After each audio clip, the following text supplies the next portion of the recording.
let's begin. So first, class, would you welcome Bill McKibbin? Bill McKibbin, thanks for coming to class.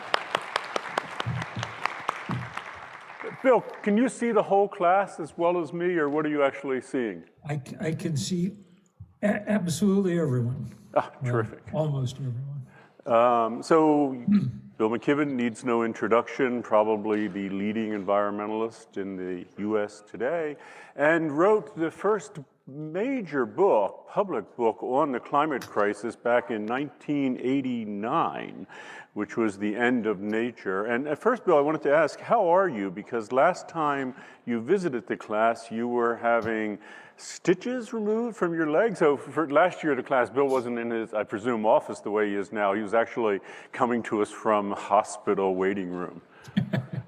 I'm fine.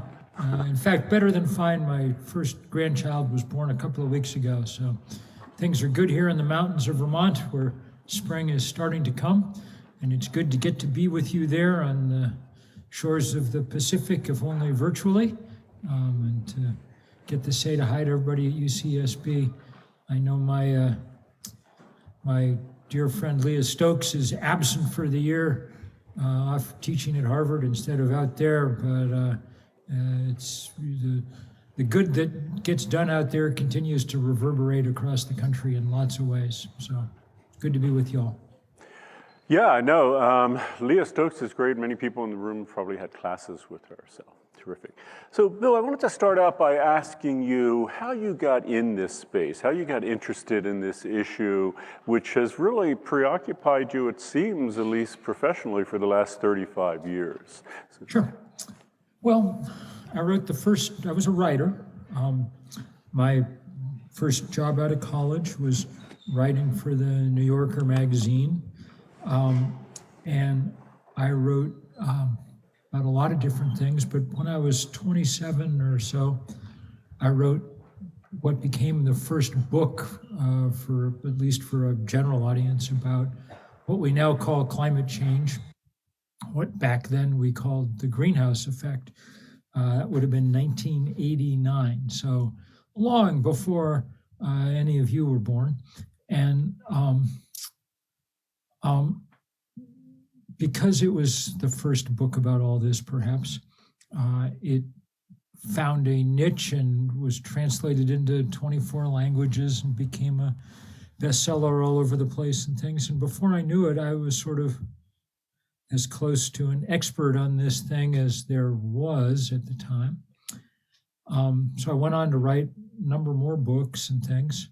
But after about 10 or 12 years, it became clear to me that yet another book was not really going to move the needle here, that we were up against the entrenched power of the fossil fuel industry, and that we needed not only to win the argument, which we'd already won, but we needed to engage the fight.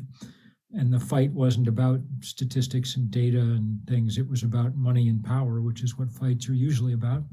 So for the last 20 years, I've also been an amateur and volunteer organizer. With some college students here in Vermont, I launched a thing called 350.org that became the first big global grassroots climate campaign. We've organized about 20,000 demonstrations in every country on earth except North Korea. We launched the fight against the Keystone Pipeline, and we started the fossil fuel divestment movement that became the largest sort of anti-corporate campaign in history, with about $40 trillion in endowments and portfolios that have moved away from fossil fuels.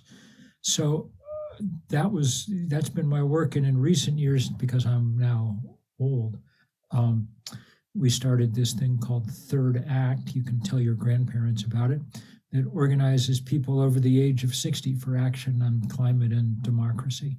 And we've now got chapters in every state in the union pretty much, and are getting lots and lots of work done on all kinds of fronts. So that's kind of my story in a nutshell. I still do a lot of writing. Writing is the one thing I really know how to do, but I've learned to do a certain amount of organizing over the years too.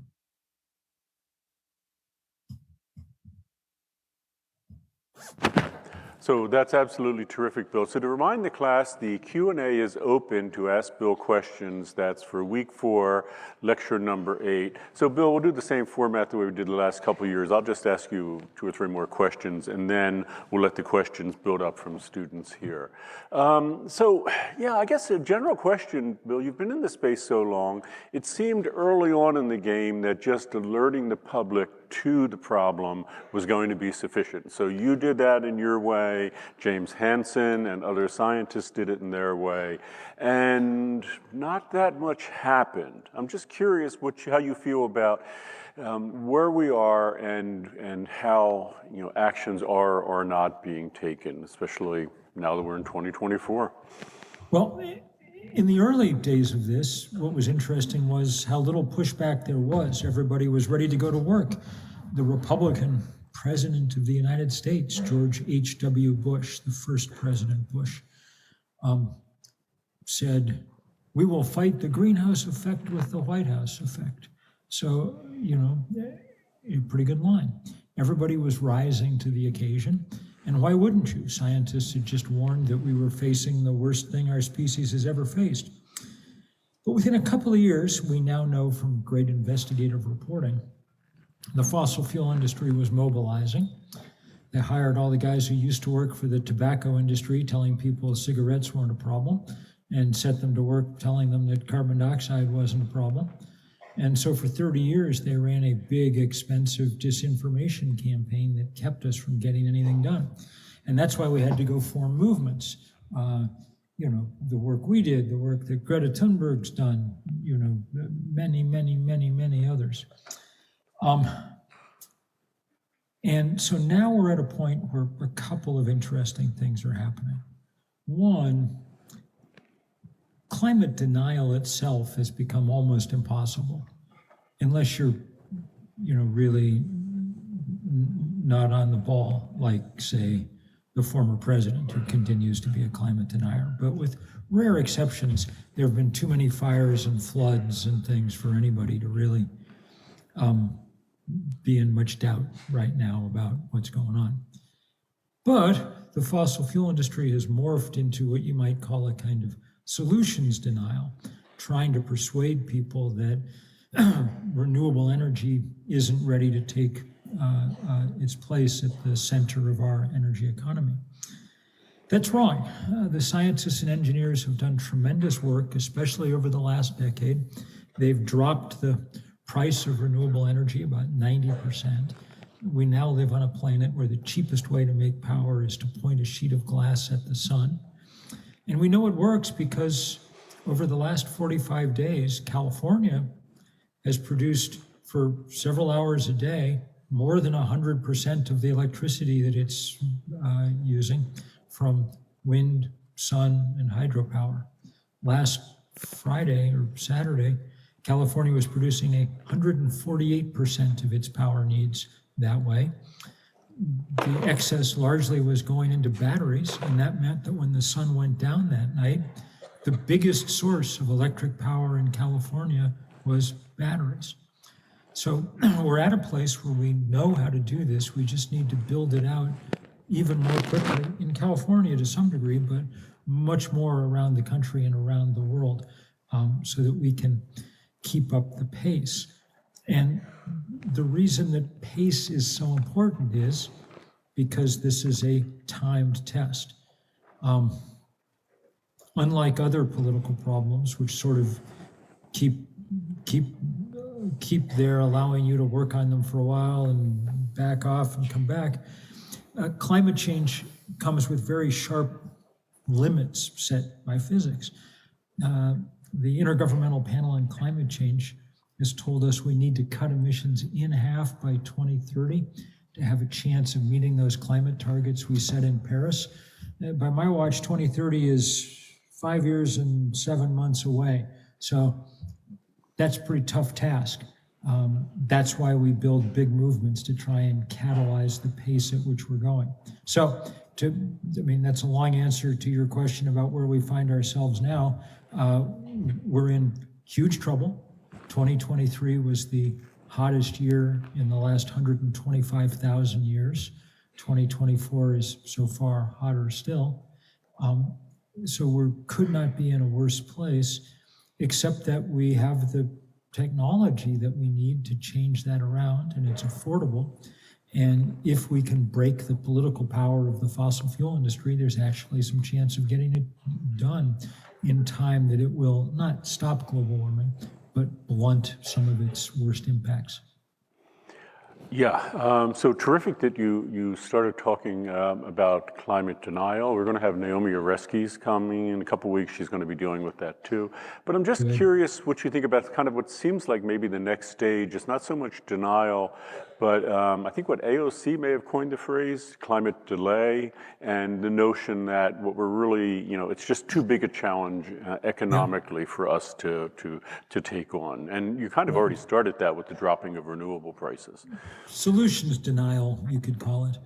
It is an attempt to delay, to let them keep their business model alive as long as possible.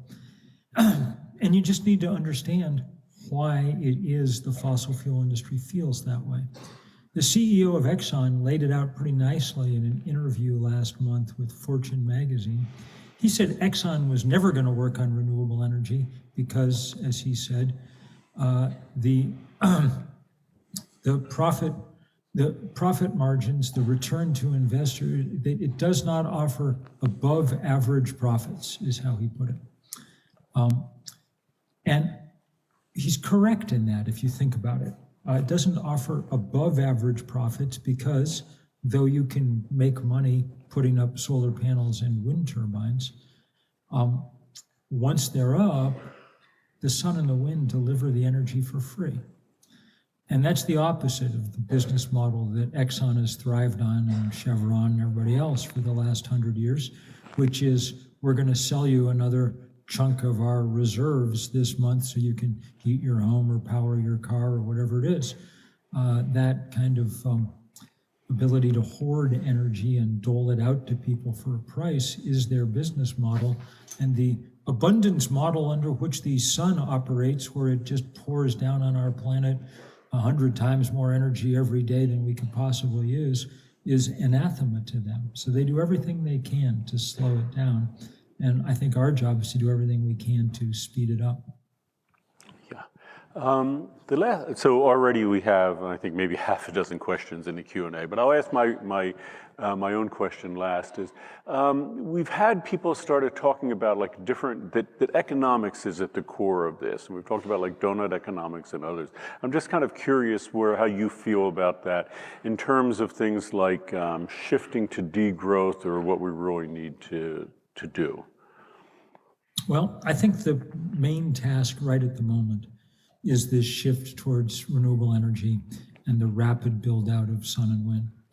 I think over the longer term, humans would be wise to change some of the ways that we engage the world. I wrote a long book years ago called Deep Economy, arguing that economic growth is no longer serving anywhere near as many purposes as we think it is, and may well be making us less happy instead of more. And it might be time to aim, especially as populations begin to stabilize, for a more steady state economy. But that's not going to happen in the next 5 years and 7 months. We're going to be making the changes we need to deal with climate change using more or less the same economic and political system that we have at the moment. And so we have to push that political system, and we have to make the economics work as best we can. And those are linked, because if we can break the political power of the fossil fuel industry, we can do things like make fossil energy pay the price for the damage that it's causing and so forth. California just introduced a really important bill. It made it out of committee yesterday, called the Climate Superfund Bill, that would, instead of making California taxpayers pay for the cleanup from fires and floods, would instead send the bill off to the fossil fuel industry on the theory that it was their product that caused this damage. They knew what was going to happen, and so they're responsible for dealing with it. And I think that, there's a piece of legislation that having some students and things behind would make a big deal on. I think it's possible that it passes fairly soon. And if it does, it'll be a huge blow to that industry.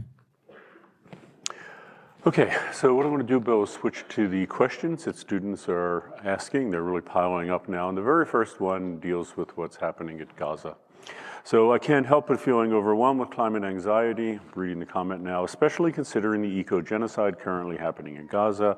The US Senate and Biden passed a bill this morning, sending an additional $24.6 billion in aid to Israel. Not only do I feel helpless in fighting against this ethnic and environmental genocide, I feel like our government is failing us more than ever. Do you have any advice for those of us who feel particularly painfully overwhelmed with anxiety to the point where it's severely impacting our mental health? Not really, because I feel like my mental health's been pretty severely impacted these last months too. What's happening in Gaza is tremendously painful. I wrote a column very early on calling for a ceasefire and third act. This group of old people that we've founded has done the same thing. And I've tried to kind of approach it from a climate viewpoint, just reminding people that one of the reasons it's so important is we need a kind of working international diplomatic system of the kind that's not happening in Gaza right now. We're not paying attention to things like human rights law. We need all that international stuff working because it's how we're going to deal, if we are, with climate change across the globe. It's also worth remembering just how vulnerable to climate change the territory that we're talking about is. People can talk all they want about who's going to control the land between the river and the sea, but the truth is that river is going to be 80% dried up by the middle of the century under current climate projections, and that sea is going to be, it's going to be a lot higher than it is right now. So it's a perfect place for trying to figure out some ways to move forward with cooperation. As to the federal government, what can I tell you? I'm not happy with what Biden's been doing, though I think it's pretty clear he's trying as best he can figure out how to restrain Israel some. And it's an unenviable position to be in, given that he also has to try and hold off a war with Iran and Israel and needs to be at some level and have the Israeli public trust him a little bit in order to allow him to do that. Last weekend, he seemed to be able to talk everybody down from having an all-out war between those two countries. Let's hope he keeps it up. All I'll say in terms of our political system is, if you think that's bad, wait until you see Donald Trump in there trying to deal with it. His Middle East envoy has called for the expulsion of people from Gaza. And so I wouldn't lose hope altogether in this government, our government, because it's on the climate front doing some pretty remarkable things right now. But it's a tough moment. And as I say, I'm probably not the right person to give advice about anxiety and pain about all this, because I feel it and share it too. Yeah, many thanks for addressing that, Bill. Next question also with sort of the same thing you kind of were broaching with Third Act. Here's the question. How did you mentally change and move from the writing space where you were into community outreach and advocacy, especially with the older generation? And this person then comes with a follow-up with that. In addition, how do you convince the older generation to care and to go into action about an issue that they will never live to see through? Well, we are living to see it play out. It's already happening, as Californians know.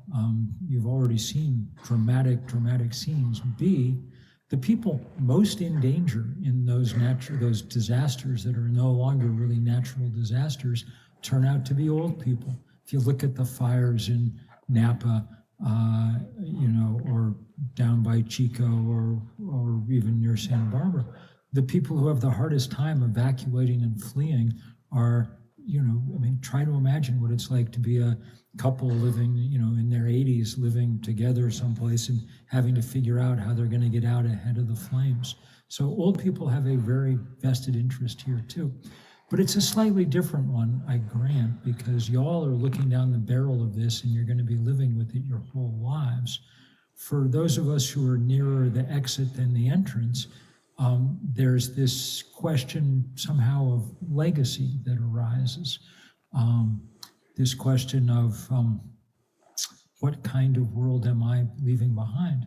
My first grandchild was born last week or a week before, and that means I now know and love someone who will be here in the 22nd century, God willing, which is somewhat mind-blowing and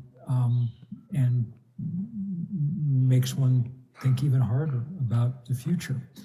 As for the idea that old people might not be interested in this, I think that's probably wrong. Our experience in organizing Third Act has been that not only are people incredibly interested, they're incredibly willing to go to work. Our informal slogan has been fossils against fossil fuels. And we organized, for instance, last spring, simultaneous demonstrations in 100 cities against the 4 big banks, Chase City, Wells Fargo, Bank of America, that are the biggest funders of the fossil fuel industry. I was in DC where we closed down those banks with hundreds and hundreds of old people sitting in. We're too old to sprawl on the sidewalk, so we'd been to the Goodwill and gotten hundreds of rocking chairs, and that's what we used for our sit-in. The New York Times called it the Rocking Chair Rebellion the next day. So don't give up on the, you can, I won't take it amiss if you want to do the whole okay boomer rap or whatever, but in fact, encourage older people to get involved in this. Worth remembering that it was the people who are in their 60s and 70s and 80s now who were around and young and your age at the first Earth Day, when far more people went into the streets than go into them now. 20 million Americans on the first Earth Day in 1970, 10% of the then population of the US, the biggest demonstration we've probably ever had in America, and enough to produce within a few years the Clean Air Act, the Clean Water Act, the Endangered Species Act. Those are the people who cleaned up the air over California and stopped the air of oil spills on its beaches and so on and so forth. So now we're trying to help out and back up young people in this most epic environmental fight around climate change. That's a great, very optimistic answer, Bill. And hey, congratulations on the birth of your grandchild. That's exciting. So next question, and by the way, I'm just going to read them because they're just coming up. Question is, in a discipline that is depressing at times, what instances or examples can you look back on in your career that provide you with hope for the future or joy? And then the person adds, sort of tongue-in-cheek, perhaps getting a species named in your honor? That was very kind of them to do that. And in my own life, I've had many people who've done nice things for me and stuff. And it's one of the things that keeps me going. But the main thing that keeps me going is just having gotten to watch this movement grow from nothing to something big, and to realize that there are lots and lots of people around the world, including in places that did nothing to cause this problem, that are fully engaged. That said, I do think that the question around how to approach this, what mood to approach it in, is one that needs thinking about. The sort of emotions that we've generally brought to it are appropriate: fear, anger, sadness. Those are all appropriate, motivating, and useful. But there need to be another set of emotions too, and I hope we can figure out in the next year how to bring those to the fore. We're at a moment of great opportunity and possibility, really, for epic making change right now. Human beings have been setting things on fire for 700,000 years. It's pretty much how we've made our living. We learned to cook food, and that gave us the big brain. Fire let us move north and south away from the equator, on and on. When we learned to control the combustion of coal and oil and gas, that fire gave us the Industrial Revolution and modernity and everything around us. But now all those fires are causing more trouble than they're worth. They're wrecking the climate. 9 million people a year, 1 death in 5, comes from breathing the combustion byproducts of fossil fuel, those particulates that lodge in your lungs and kill you. And we're continuing to rely on fossil fuel at this point obviously empowers all the despots who happen to own the fossil fuel reserves on which we depend. So the King of Saudi Arabia, in this country, the Koch brothers, our biggest oil and gas barons, who used their winnings to degrade our democracy. Vladimir Putin, who's taken his money from oil and gas and used it to launch a land war in Europe in the 21st century. It would be awfully nice for those 3 reasons, geopolitical, public health, and above all, the climate crisis, if we were instead to rely not on fires here, but on that large ball of fire hanging 93 million miles up in the sky. We can do that if we move fast. And it's as exciting as the, Apollo moonshot of the 1960s was. That one took people to a different planet. This one would land all of us on a different planet too, except it would just be Earth running in a rational and relatively benign way. And so I think that challenge is full of romance and adventure. I was happy to see the White House yesterday announce applications are open for this climate corps, a kind of update of the Peace Corps that will have young people fanning out across America to do good work around energy. It's going to be it could be a really exciting period. I hope that by the solstice of next summer, we're able to put together a big, great global day of action just around this transition from energy from hell to energy from heaven, because I think it's the most exciting thing that's going to happen in my lifetime, maybe in yours. Great answer and a very positive image there. But the next question, Bill, is on activism. So let me read it. How do we, even as we join grassroots movements, fight against powerful monopolistic corporations and industries like the fossil fuel industry? How do we fight against the mindset of convenience in the present over preservation of the future? Their power seems so total, and even as we try and mobilize, it seems like we just can't get anywhere. So what can we do in the end? Well, don't let these guys, defeat you before you get started, because we've kicked their butt on a number of occasions. I mean, we organized and stopped the big Keystone Pipeline project last decade. That was huge. Earlier, last fall, Third Act and a few other national groups working with our wonderful colleagues in the Gulf of Mexico managed to persuade the Biden administration to stop the permitting, pause the permitting of new liquefied natural gas export facilities. That does not sound important. It turns out that it is, that we managed to persuade them to defuse, at least for the moment, the biggest single greenhouse bomb on the planet. There's so much fracked gas down beneath Texas and Louisiana that we have no possible need for it here. They want to ship it around the world.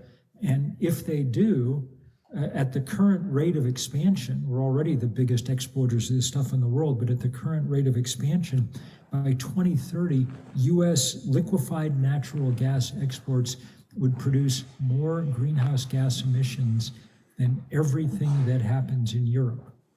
Every car, factory, home from Athens to Helsinki would do less climate damage than the exported natural gas from the Gulf Coast of Mexico. So it was a big deal when we were able to convince the administration to pull it off, in part because we had 850 old people signed up to go do big sit-ins around the Department of Energy for a week. We didn't have to do it because they did the right thing. And big oil has been squealing like a stuck pig ever since, because it's one of the first big losses that they've taken. So don't give up on the fact that we can beat these guys. We can, and we've seen it in California now.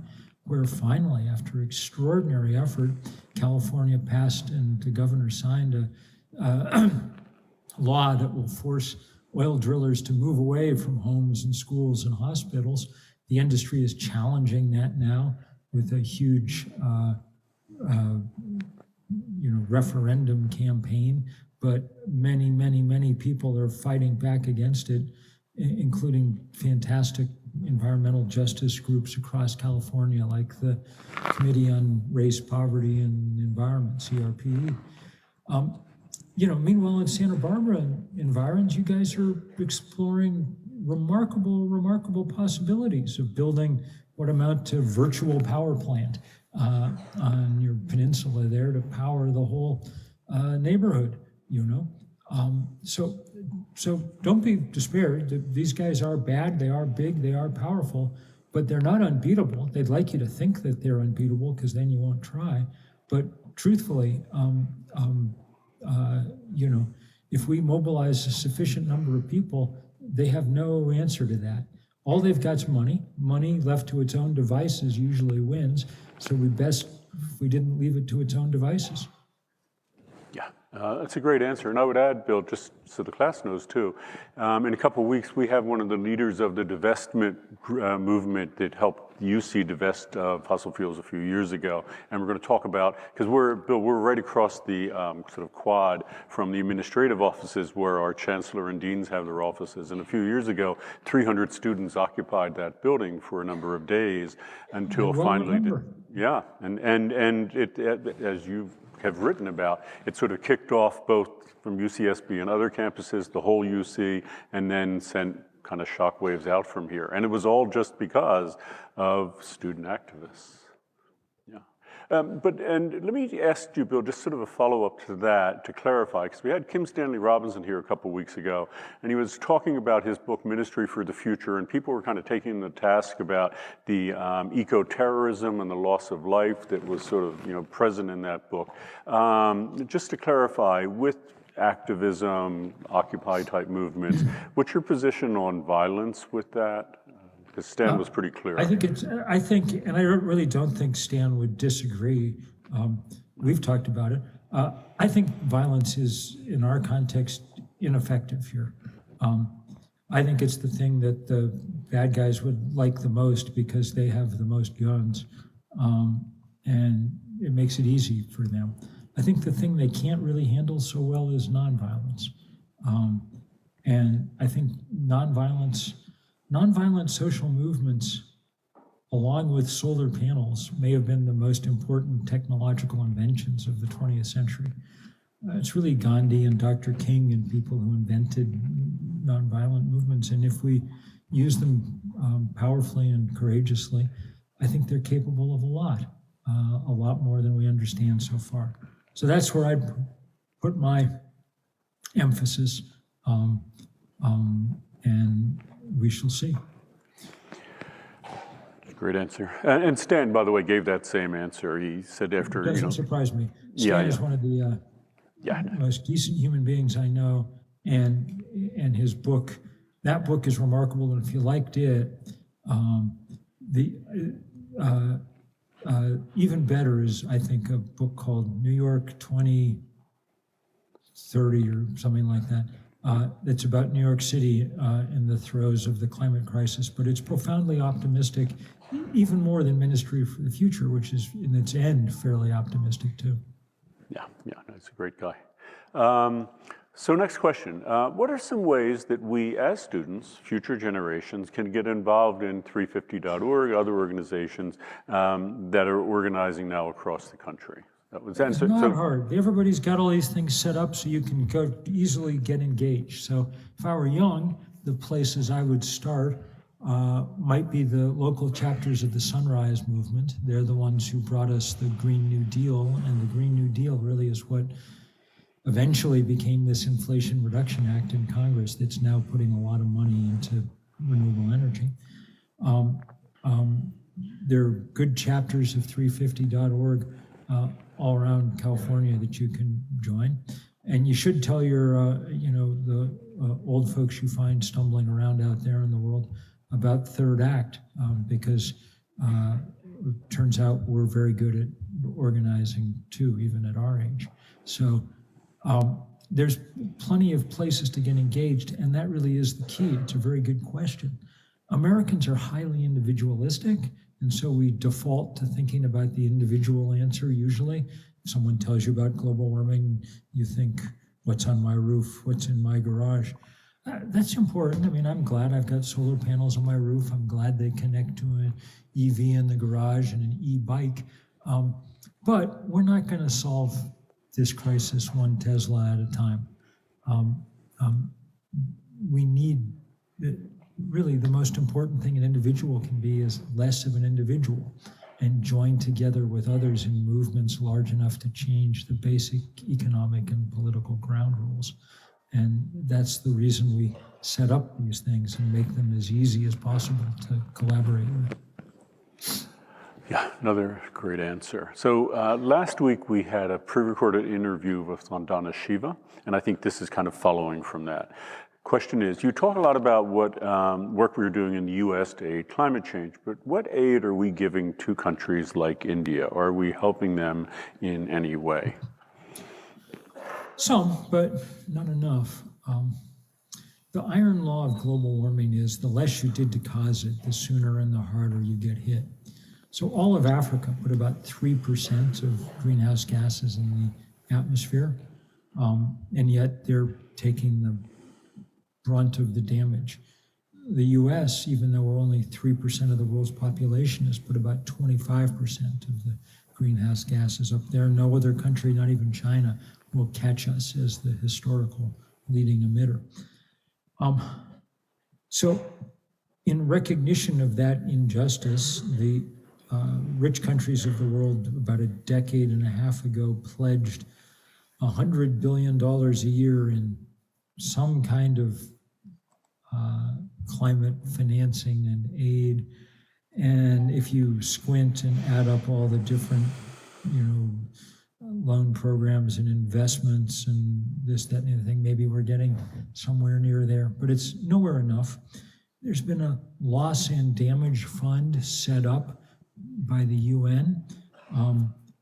Truthfully, I think it's unlikely that the US will ever contribute very much money to it. My guess is that it's not high on Mitch McConnell's to-do list, in the US Senate helping out Africans with climate damage, though it should be. My guess is that the most important financial connection will come if the International Monetary Fund and the World Bank can use their financial expertise to figure out how to take some of the risk out of investing in clean energy projects in places like Africa.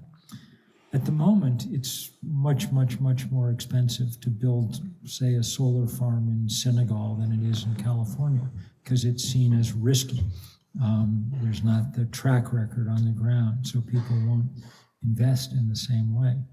If you could take that risk out, if you could use public money in places like the World Bank to reduce that risk, then you could have, pension funds for workers, for professors at UCSB investing their pensions in wind turbines for, in India, and doing it and getting the returns they need to retire on while providing reasonably priced money to make these changes happen in the global south.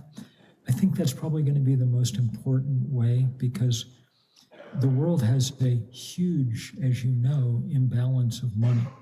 Most of it's in the global north, and most of that's in the US, and most of that's in pension funds. And the need for it is mostly in the global south. So figuring out how to mesh those two things up is going to be really important over time, and really important in terms of justice. Yeah, that's a terrific answer. But The next question, and I think the person is frustrated with the system itself more generally, so I'll just read it. At what point do we have to work entirely outside of the system to get any significant or meaningful work done? At what point do we change the system entirely instead of staying complicit with it? When those in power are so clearly not doing enough and not representing the populace. Yeah. Well, I mean, so I don't know whether I work outside or inside the system. I mean, I've been to jail a dozen times, but it's to try and, at some level, influence the system that we have now, because I don't know another way. I don't really, the idea of replacing the system we have with something else sounds both appealing to me and extremely daunting. I don't even quite know what it means. And I'm pretty sure it's not going to happen in the next 5 years and 7 months. My guess is that in the time we have, we're going to be using something that looks like our political system and something that looks like our economic system. That's not ideal, but I think we may have to make use of what we've got, because I don't think it's likely to be overturned dramatically in the short run. Over time, I have high hopes that human beings will figure out more interesting ways to live than the, consumption-based, growth-based model we've set for ourselves. I think we're more complicated, interesting creatures than that. But that's a longer-term task. The short-term task, because physics has given us a time limit, is put up a lot of renewable energy and a lot of batteries. Yeah, that's a really great number of great points there. So, next question. What's your opinion of the politicalization of climate change? More specifically, how climate change denying or climate change delay has become a part of the Republican Party, notably those who are running, as you've mentioned. What do you think of this? Is this an issue of proper education on climate change? No, it's not that people don't know about climate change. It's an issue on among other things, the way that politics is funded in our society. Beginning about 25 years ago, the fossil fuel industry, led by the Koch brothers, more or less purchased the Republican Party lock, stock, and barrel, at least on this issue. And that's a great tragedy, because environmental stuff was not as partisan 50 years ago as it is now. It was a Republican president, Richard Nixon, sometime habitué of Santa Barbara, who gave us the Clean Air Act, the Clean Water Act. I mean, he didn't sign them because he was a great environmentalist. He signed them because there was a lot of political pressure. But it was a reminder, and it was the California congressman, Republican congressman, Pete McCloskey, that was one of the two congressional founders of Earth Day in 1970, along with the Democrat Gaylord Nelson in Wisconsin.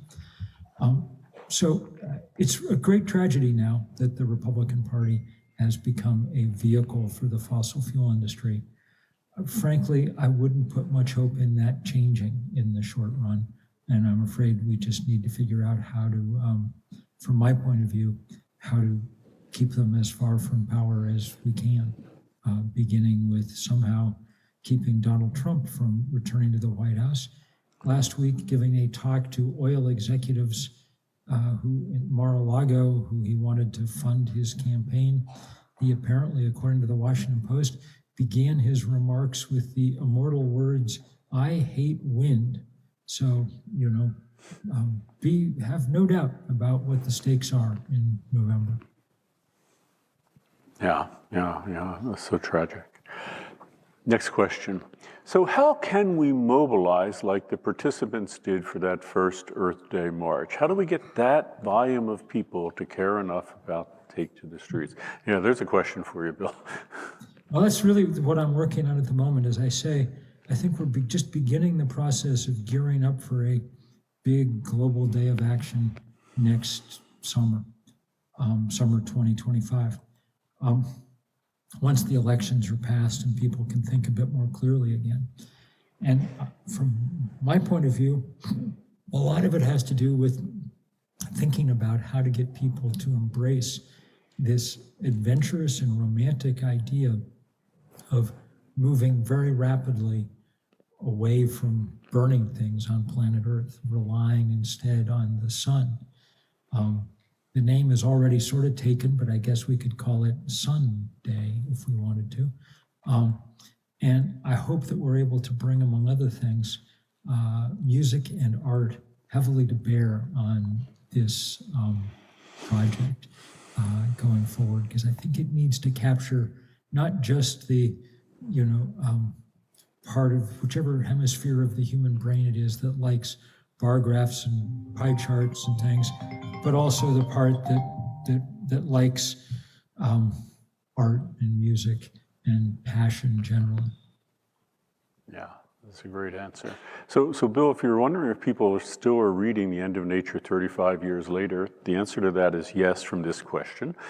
After reading The End of Nature, I wholeheartedly agree that humanity must kick its addiction to fossil fuels. Are you only in support of renewables like wind, solar, and geothermal, or would you also support the construction of nuclear fusion power plants if that technology becomes more feasible within our lifetimes? Or maybe where do you stand on this whole issue of nukes? Because, of course, the eco-modernists have weighed in on this and all, too. So as to nuclear fusion, by all means, keep researching it. It always seems, my entire lifetime, it's always been 30 years away, no matter when you ask. So maybe this time it actually really is 30 years away, and you all will live to see it, and that'll be cool. Nuclear power in general, I think, is not going to play a huge role going forward. I would not, if I had an existing nuclear power plant, I would be in no rush to close it down, because there it is churning out low carbon power. But I don't think we're going to build a ton more of them, mostly because they're really expensive. Everything now has to compete with solar power, wind power, and batteries, which are capable of producing electricity, which is what we use nuclear power for, at a couple of cents a kilowatt hour. And that price thing makes people understandably reluctant to invest zillions of dollars building large-scale centralized power stations. It feels like the world wants us to move towards a more nodal distribution of things, solar farms in the Mojave, solar panels on rooftops, some wind offshore, on and on and on, instead of a couple of honking big nuclear power plants someplace. Yeah, that's a great answer. So just to remind people, I'll just add, by the way, that if you really like nuclear power, it's worth remembering that when you put up a solar panel, you are relying on the giant fusion reactor that's up there 93 million miles away. So you can think about it that way too. Yeah, it's a great way to think of it. So just letting everyone know we have Bill for like another 10 minutes. If you have questions, put them in the Q&A for lecture number 8, that's week 4. But the next question, Bill, this is a follow-up to you, I guess, and I'll read it. On the discussion of violence, nonviolence, how is violence defined? Why is slow violence any less scrutinized? And when Stan was here, Kim Stanley Robinson, he talked about violence against things like pipelines, and he actually referenced how to blow up a pipeline, violence against people, and then this person again is talking about slow violence. Yeah, look, the system itself is extremely violent. 9 million people a year die from breathing the combustion byproducts of fossil fuel. That's heavy-duty violence. I may have moral scruples about using violence, I do, but mostly what I'm talking about is effectiveness. So yeah, they wrote a book and even made a movie called How to Blow Up a Pipeline, but they haven't gone and done it. And I'll just say, as someone who played a key role in politically blowing up the Keystone pipeline, and in the process preventing many, many other pipelines from ever being put on the books, so far the way that we know how to do it is non-violently. I think that the reaction to violence generally is makes it harder to get this work done. It marginalizes the work that we need to do. I get that there's something thrilling about it, which is why Hollywood makes endless movies about people blowing things up and shooting each other and whatever. But in the real world, it's not how it seems to work out. And doing the disciplined, more difficult work of nonviolence is very strange. I mean, it shouldn't work at all. You're sort of proclaiming your powerlessness now. You've put me in jail, whatever. But history would seem to indicate that it has a pretty good track record. So I wouldn't sleep on it. Yeah, back to renewables. The next question is, by the way, great answer. Next question, how do we increase renewable energy like solar, wind, and hydro? And I would add battery power to this. When mining for and building these materials often has many environmental justice issues, especially toward indigenous people and those in disadvantaged countries and communities. Yeah, well, I mean, this is a good reminder that there's no such thing as an absolutely free lunch. But if you're worried about mining impacts on the world and on vulnerable places, then you probably want to get off fossil fuel as fast as you can, because fossil fuel mining, though we have grown used to it, is terrible for everything around us. And it has to happen at a huge volume. So think about the difference between mining lithium and mining coal. We want to mine that lithium in as humane and environmentally sound a way as we can. And if indigenous people don't want it on their land, it seems to me they've earned the right to say that at this point. They don't want to participate in this next industrial revolution. Well, they have enough tales of woe from the last few to give them that right. But once you've mined lithium someplace, then you put it in a battery and it works for 25 years or more. If you mine coal, what do you do with it?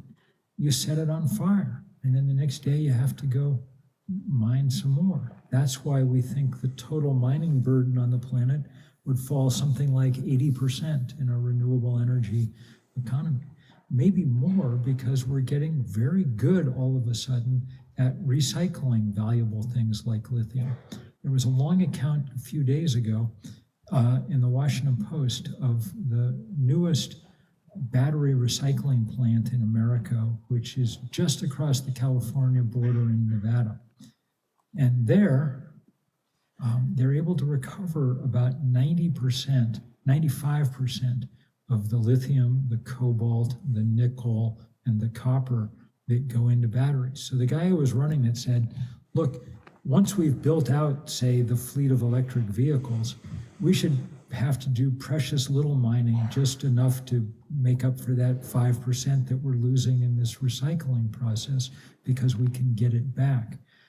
That's good news. And it's good news that we've started figuring out how to look for it elsewhere too. Since you're Californians, you know the kind of strange story of the Salton Sea down there. Turns out that that as they work on geothermal power down in that part of California, the brine that they bring up in the process is rich in lithium, and people are figuring out how to evaporate and distill it. So let's hope that we can figure out how to do this with as little destructive mining as possible. But when you start worrying about that, you have to compare it to what it would replace. And what it would replace at the moment, fossil fuel combustion, kills 9 million people a year directly just from breathing the particulates. That's, no matter how badly you did mining for lithium or copper or things, the death toll would not come anywhere near that. And if we keep burning fossil fuel, well, the current UN estimate is on our current trajectory, we're going to displace between 1 and 3 billion people from their homes in the course of this century. So everything is relative. Let's make this as painless as possible, but let's don't slow it down, would be my advice. So the next question seems to be a nod to Elon Musk, maybe. Here's the question. Probable but futuristic ideas. How do you feel about approaching the idea of terraforming Mars in the next century if we fail to save the Earth, presumably in this one? Well, you had the great expert on this question there a couple of weeks ago. Kim Stanley Robinson's first epic 3 books, Red Mars, Green Mars, Blue Mars, were about the story of terraforming Mars. And Stan, since I've talked to him about it, now says this is a ridiculous project that we should waste no time on because it's not going to happen. We're here on Earth. I mean, look, the single least hospitable square foot of land on planet Earth, someplace in the middle of the Sahara or something, is 1,000 times more hospitable to human life than the most hospitable place anywhere else that we know about in the galaxy. So we'd be well advised to protect the place that we have instead of fantasizing about going to Mars. That said, given the effect of Mr. Musk on our political system at the moment, part of me can't help but hope that he makes the attempt to visit Mars himself and brings with him a few of his associates, maybe Mr. Bezos and Mr. Zuckerberg and stuff, and a few less billionaires, and we might be in slightly better shape back here on planet Earth. Yeah. I'm going to just give you 2 more questions, Bill, even though there are more lined up here. This one is, I think people have been coming out and saying things like this, maybe Noam Chomsky and others, but here's the question.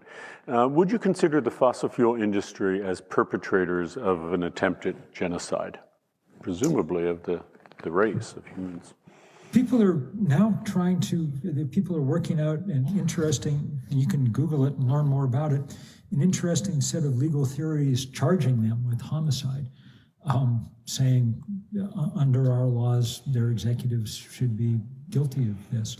There's a guy named Aaron Regenberg at Rhode Island, ran for Congress last year, worked in the Obama administration, I think, who's been at the forefront of this work and worth looking up. So yeah, I mean, it's a not implausible legal theory.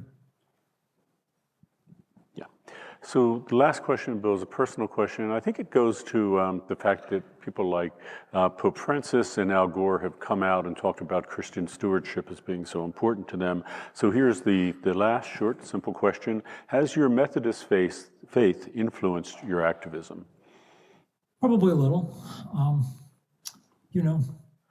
In the gospel, it says that our basic job is to love our neighbors. At the moment, we're drowning our neighbors, setting their lands on fire, making it impossible for them to grow food. That seems to me not good. And so that's one of the reasons, I guess, that I work to try and overturn that. But you don't need a kind of religious conviction to make it happen. You can do it on purely practical and utilitarian grounds or on any other kind of sense of morality that you bring to it. This is the great task of our time, and it's going to take everybody. So a real pleasure to get to be with y'all and just say thanks for being interested, and I hope you translate that interest into as much action as you can in the next few years. Yeah, I think that's a great way to end, Bill. So thanks so much, class. Can we thank Bill McKibbin for... Thank you all. Take care, everybody. Okay. Seriously, Bill, thanks so much. It's been Absolutely. terrific. Absolutely. All right, take care. Okay, everyone, hold on for a minute. I want to bring this over here, and I have an iClicker poll question, which I'm initiating now.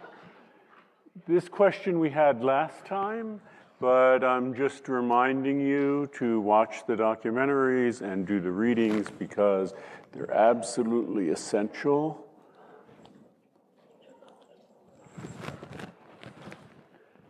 And I hope everyone gets this one right since we had it from last time. We'll see. Results. By the way, stay put. We still have stuff to do for the next few minutes. Yeah, only briefly mentioned, that is correct. So one of the things I wanted to talk about here is this point. So remember when the Sustainability Office was here doing their presentation, I guess I got myself off screen, but that's okay. And I'll get closed captioning on a minute. And what they didn't talk about specifically, I wanted to show you is this. If you go to UCSB Sustainability and you go to Getting Involved here, and you can go and get to this thing, which is Organizations at UCSB. And anything here, like Associated Students Bike Committee, you click on. It's a great resource. It'll take you right to their website. It gives you a brief summary of it. If you're interested in composting, Associated Student Department of Worms, a lot of these you see are AS, not all of them, but just so many. I mean, so often, I mean, people ask, how do you get involved? What do you do? If you live in a small town somewhere, that might be a really difficult question, or maybe there's a lot you can do online. There is a lot you can do online. But what do you do in person? Take advantage of your time here at UCSB, because if you're concerned about things like plastics, if you're concerned about, well, anything here, and give another plug for the sustainability internship program that Katie Maynard gave us, that would be great. Let me just hit slideshow here and go down here, turn on captioning. Oops. Tricky to do when you're not on another screen. Okay, is closed captioning working? Yeah, that's great. And let me bring this up a little back here to Bill McKibbin. Okay, so I'll just come out here and say, we have one more speaker coming up on Monday. After that, we're done for the term. So this is a good, point to stop and think about it. Today's Wednesday. You have basically 7 days to the exam next Wednesday to go over all the material that we've had. And don't forget that there will be questions. So Bill McKibbin said things today, I thought very good things, his position on violence, and I think it's important. Kim Stanley Robinson and Bill McKibbin have both addressed this.